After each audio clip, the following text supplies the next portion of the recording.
Do we have too much government? We need to put people ahead of corporate profits. This system is so lopsided. This threat is a real threat to democracy. And I think that's really important. That's something we haven't been doing in this country for a long time. Where do you start? What do you do? How do you do it?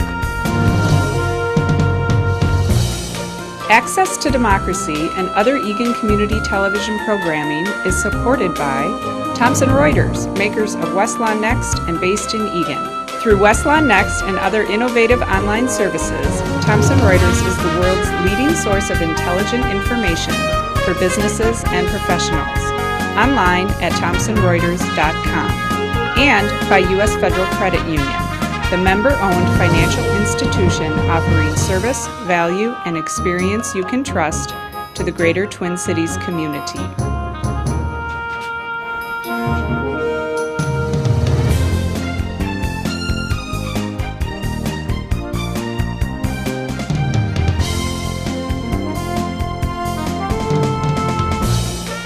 Welcome. Access to Democracy returns, and we have a return guest. He's been here once before, but not on such a prestigious occasion. Mordecai Specktor, the editor and publisher of the American Jewish World, really weekly newspaper, 100 years in existence. I think it was started when I was 2 or 3 years old, and in any event, just celebrated its 100th anniversary. Mordecai, welcome back. Thanks, Alan. Now, Minnesota is known for a lot of things. It's not known for a large Jewish population. Yet in the early days, the Duluth area had a lot of trappers and furriers and people like that. They've gravitated south, but it's not the largest population in the state by any means. With the Andersons and the, whatever, not that many Greenbergs around. How has this paper maintained itself for 100 years? Well, the Jewish community has maintained itself over the years, and it's a resourceful and active community, especially in the Twin Cities. There aren't so many Jews outstate or in Duluth, Rochester anymore, although the paper goes to all over Minnesota. Primarily we're circulated in the Twin Cities. Actually goes to some of the Dakotas also, I think. Well, there are people who were raised in Minnesota and have moved elsewhere, but they still get the paper. So we send copies of the paper. It's by subscription, and we publish every other week now. It's bi-weekly, 26 times a year. And so it goes all over. A few copies go to Israel, a couple to Europe. People want to stay in touch with their ancestral Jewish community. Now, you had a very intriguing ad, and I think we have a graphic of it, really heralding your 100th anniversary. And there it is. We're blowing our own shofar, which is a ram's horn. And I think that preceded the 100th anniversary edition, is that correct? Right. We seized on our centennial for a special edition of the newspaper, which came out last week, the July 20th edition. And we have that right here in my hand, which maybe we can get a close-up, Gabe, from camera 3. And if you can move in on it, there we go. We used one of the old covers as a graphic. It was the Rosh Hashanah, the Jewish New Year cover from sometime from 1923. And you had a second section. You don't always have a second section, but you had a second section, which is really very interesting because it goes back to 1938. There we have. Let's see if I can hold it up so we get a good picture of it. Yes. And it talks about a federal radio probe of Father Coughlin. And in 1938, he had a national radio program vitriolically anti-Semitic. Ultimately, he fell into disfavor at the start of World War I, but he had a lot of followers here in the Twin Cities community. And this really became a hotbed of anti-Semitism during that period of time. Right. Yeah, Minneapolis especially was referred to as the capital of anti-Semitism in the United States.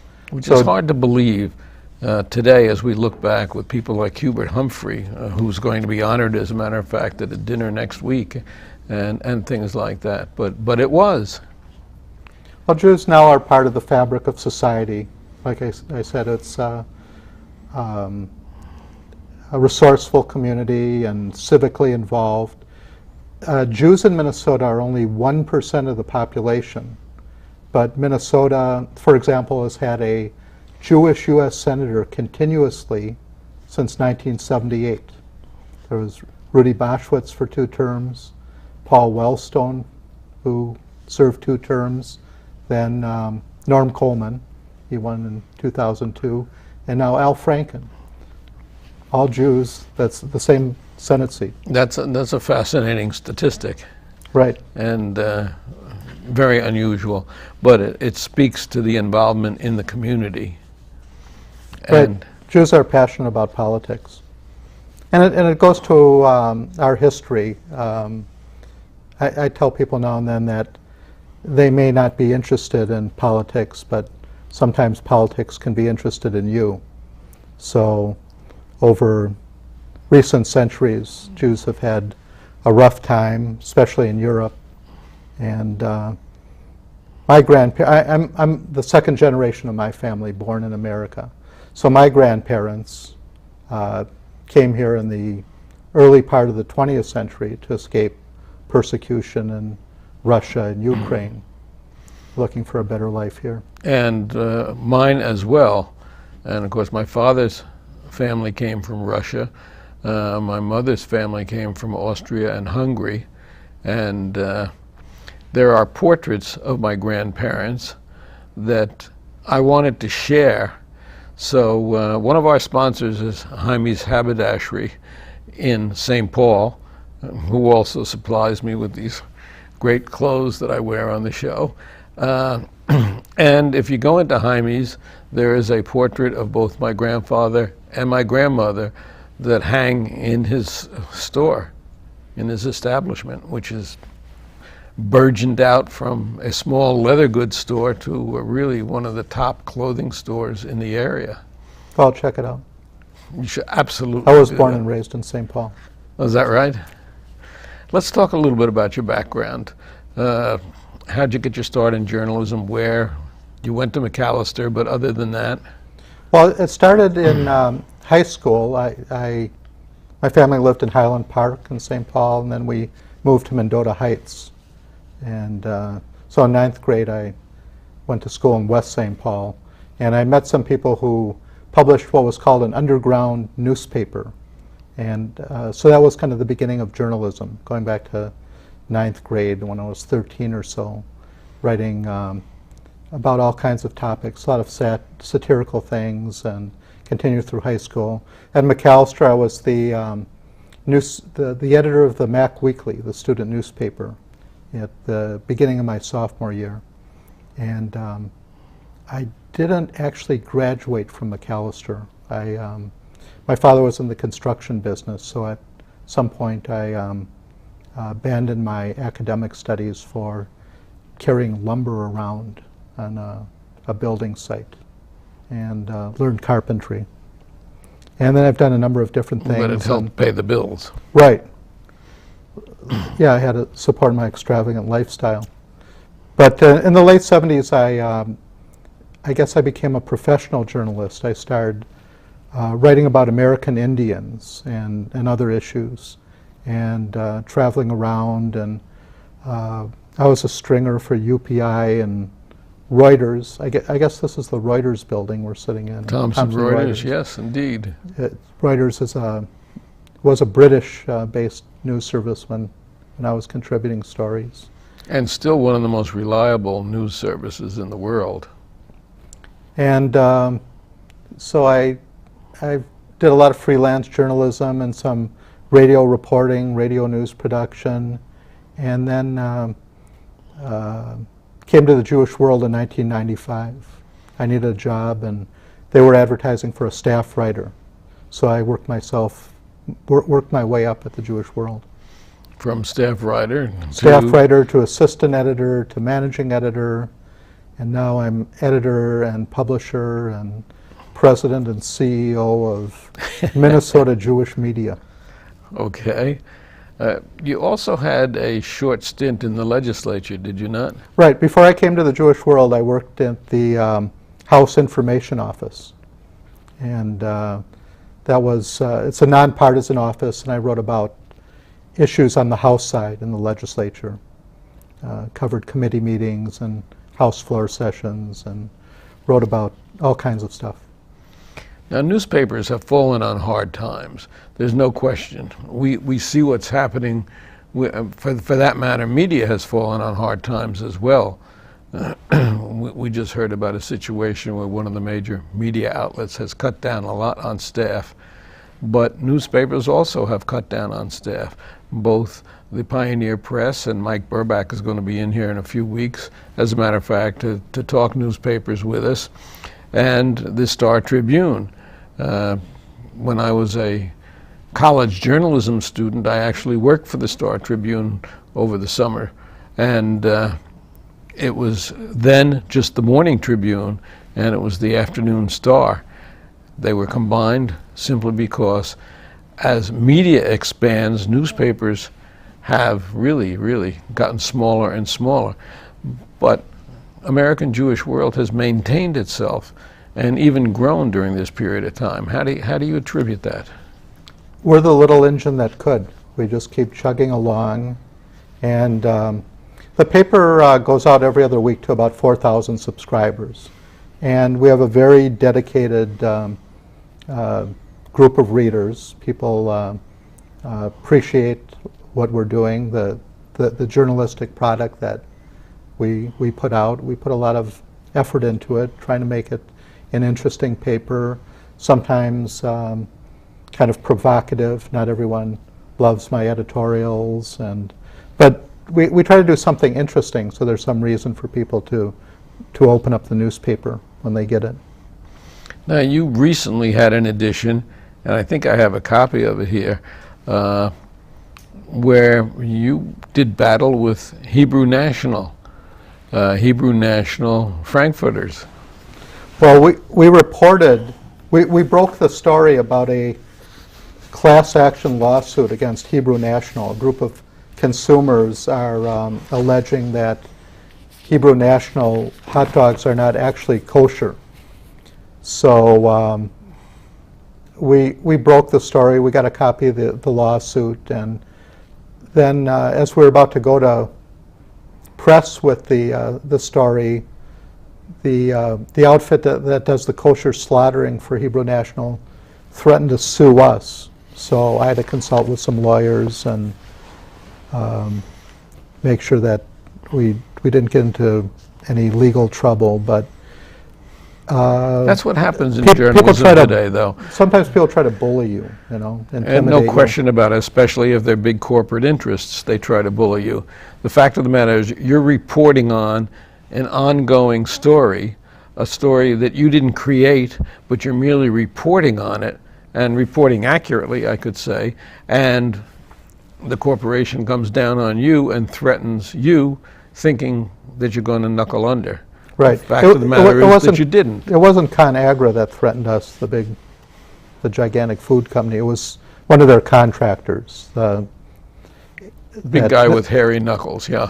A group that does the kosher slaughtering for Hebrew National. But one of the lawyers I consulted said that just because you write something truthful, that doesn't mean someone won't sue you. Well, so, but we haven't been sued, litigious actually. society, Yeah, we were threatened. This happens now and then.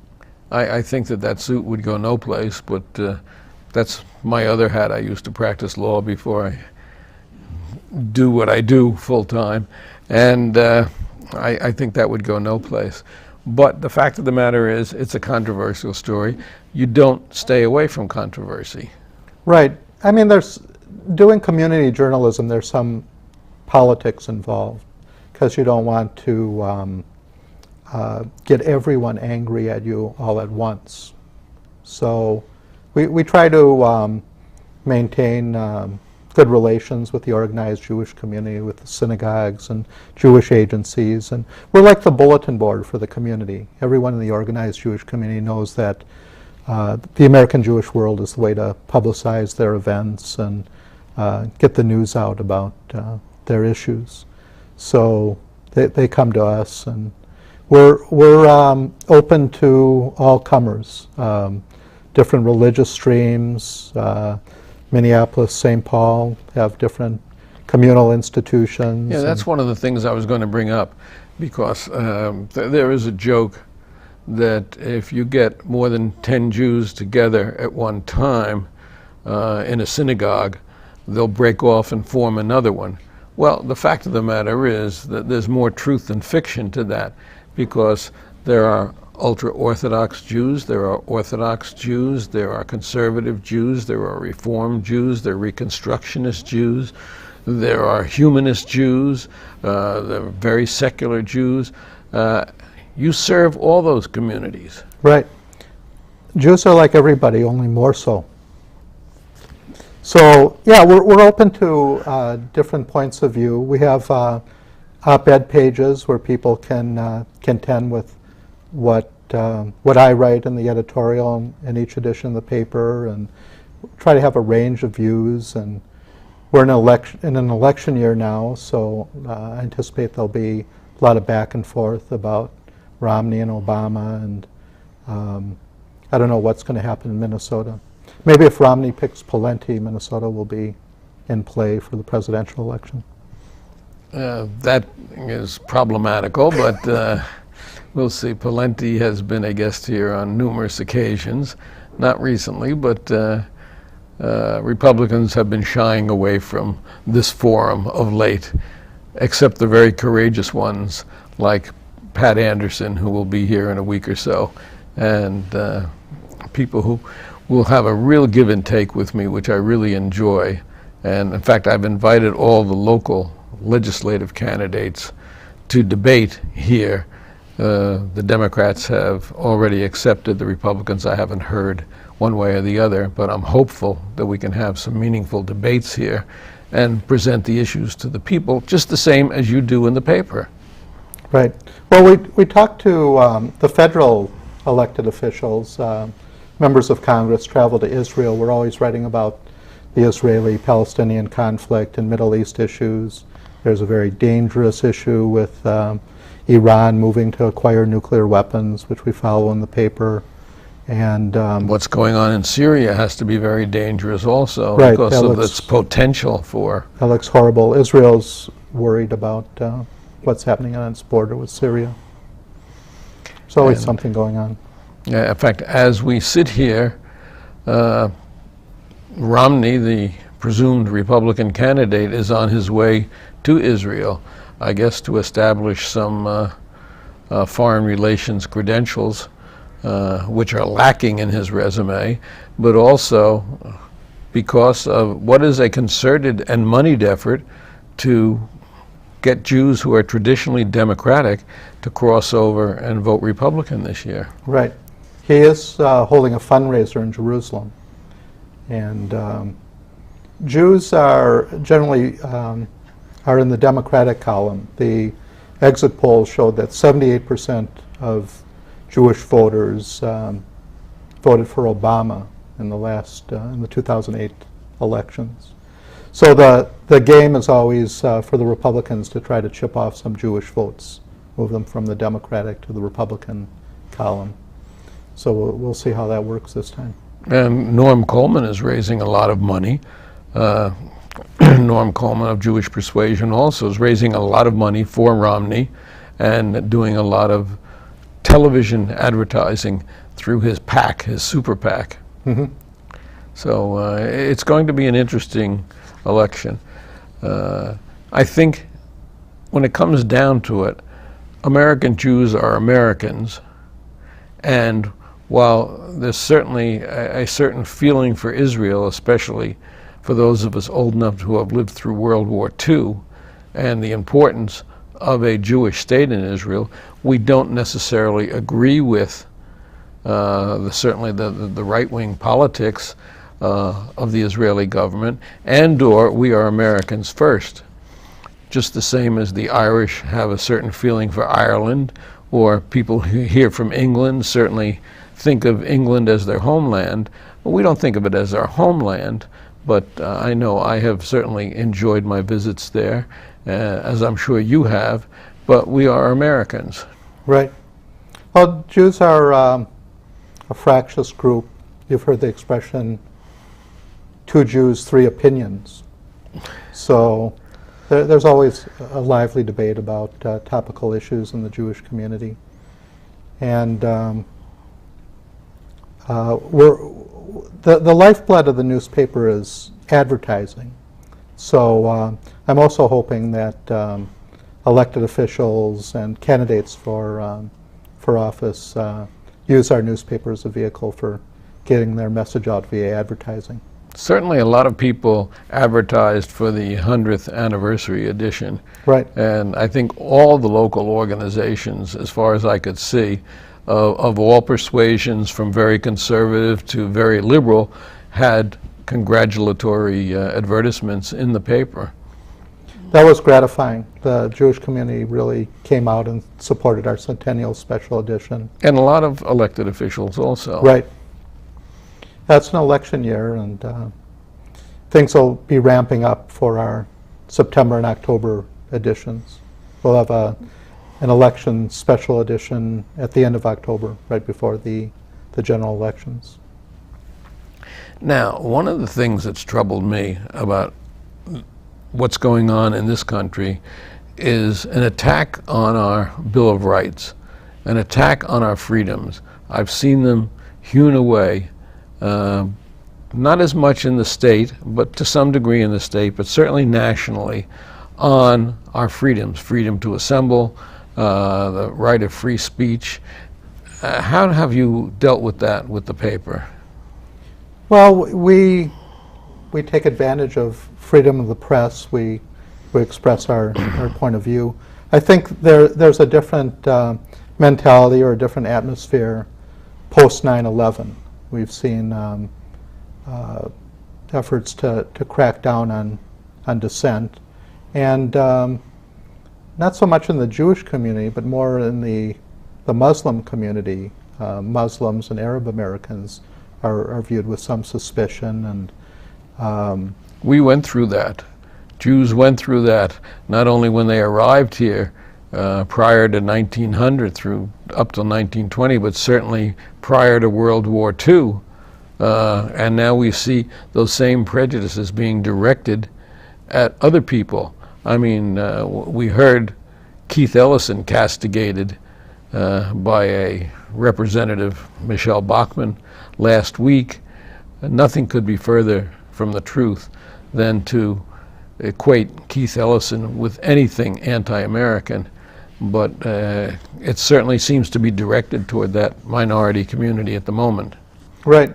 Yeah, Jews came to America in large numbers early in the 20th century, and they thought they would find this land where the streets were paved with gold, but they ended up working in sweatshops, and Jews became leaders of the labor movement, like the International Ladies Garment Workers Union, and they were at the forefront of agitation for labor reforms. And it's hard to imagine any the triangle really disaster at the shirt factory was one of the things that led to a lot of movement toward the labor unions. Right, and in civil rights and anti-Vietnam War protests, and but like you mentioned, early in the last century, Jews were, because of their political involvement, they were seen as subversive, and people like Emma Goldman were sent back to Russia, actually, in some of the roundups of anarchists and communists. We seem to overreact, though, in times of crisis, as we did after 9/11 with the Patriot Act, which really diminish some of the rights that we hold dear. And then it takes us a generation to undo some of those diminutions. Right. And some people make the case that Obama actually is worse than George W. Bush as far as civil rights and some of his policies as far as all these attacks by drones and killing of U.S. citizens abroad. So people have to stand up and be vigilant about civil liberties. And voices will be heard on that, and they are, no Right. question about it. I think it raises questions in all of our minds. But now we're faced with an election where, to me, we have two very distinct choices, and I don't even have to say where I sit in this one, but there are people like Sheldon Adelson, who has made a fortune in Macau, among other places, with really gambling, and is using the gambling money made overseas to support Romney simply because he thinks that Romney is going to be a better aid for Israel than Obama has been. And it's very confusing for some people. Not for me, but it's very confusing. And there's a serious question as to whether foreign money should be involved in our elections. Citizens United is a perfect example of that. Yeah, politics more and more is a wash in money. Adelson is a casino billionaire, and he gave something like $15 million to a super PAC supporting Newt Gingrich, and now he's switched and recently gave $10 million or more to Romney, one of Romney's super PACs, and he's vowed to spend as much as $100 million of his own money to beat Obama. And his issue is Israel. He has a kind of a far-right position on Israel, and he's looking to for the best candidate to support his views. Distorted though it may be, in my mind, at least. In any event, we've sort of wandered far afield. We might be able to put that graphic up again in the last few seconds. We've been talking with Mordecai Specktor, who's the editor and publisher of the American Jewish World, and they're blowing their own shofar because it's 100 years and the publication is ongoing and growing, and it's always a pleasure to joust with you. We really didn't get into some of your civic and let's say active issues, so you're going to have to come back and talk to us about those on another occasion, because you are very much an activist in the community, and we wandered far afield. But Mordecai, thank you so much, and come back soon. It was a pleasure. Thanks, Alan. That's it.